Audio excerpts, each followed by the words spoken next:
I think Peterborough have recorded 50 shots at goal in the last couple of games. That's not been uncommon for your sides in previous matches this season. With all things considered, are you expecting a good game of football tomorrow night? Yes, definitely. I think it'll be an open game with two teams trying to play football. I think they've played against 10 men for almost a game and a half in the last couple of matches, which certainly helps. And physically, it helps as well. You don't quite have to do as much against 10 men. So I think they come into the game in good form as well. They had a cracking start to the season, then dipped for a couple of games, but it looks as though they're getting it back now.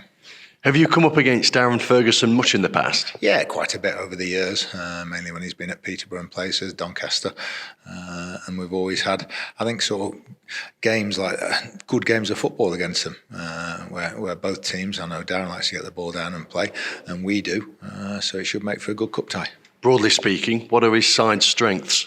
I think pace. I think he likes the athleticism, especially in forward areas, and even when they have to defend, I think they're going to be very, very dangerous on the break. They've got pace. They've played a couple of different formations as well, one sort of in the league and one in the cups, so we're not quite sure what to expect from that. But in the sort of midfield and forward areas, a lot of quick players. Player-wise, in your camp, has Callum Johnson got a chance of returning? No, I don't think so. It'll be a game too soon. He's got a chance for Saturday. No, it'll be the same 16 with a couple of the young lads because we get 2 extra subs. So Finn Flanagan and Michael will come in to make the 20. You said after Saturday's 1-0 win against Barrow that Hiram Boateng and George Maris couldn't really play much more than 20 minutes. Could they play more than that tomorrow? Yeah, they're in contention to start, and we're just assessing the knocks. Everybody's trained on Monday afternoon, but it's just assessing who is likely, and it's difficult when you're trying to anticipate those sorts of things and second guess who are the ones that are carrying the most serious knocks, because I think with the 3 games we've got coming up, Gillingham, Wrexham and Wimbledon, no disrespect to this cup, but they're 3 more important games, so if lads are struggling, we can't afford to risk them.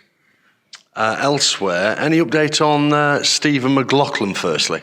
Yeah, he's back running, limited, but he started this it was last week, I think we started a 6-week programme with him. He was back out on the grass, so it's early days in that, but he's slowly building up. He's been out quite some time, even when you consider last season, right from Christmas time or something, very stop-start and tried to come back and then got whacked a couple of times, unfortunately, at Northampton and at Newport.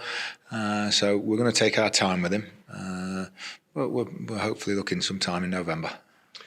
What about Stephen Quinn and Rhys Oates? Yeah, coming along as expected. Still probably another couple of months away, something like that. So it's important we don't pick any more up with nobody being back imminently apart from Callum Johnson, because then that would leave us stretched. That's why as important it is to try and get through. It's just as important that we don't pick up 2 or 3 more injuries. What about the 2 longer-term players, Elliot Hewitt and Alfie Kilgore? How are they getting on? As expected, just a long way away. They're in, once again, early days of their rehab, but they're hitting all the targets that is expected at this stage.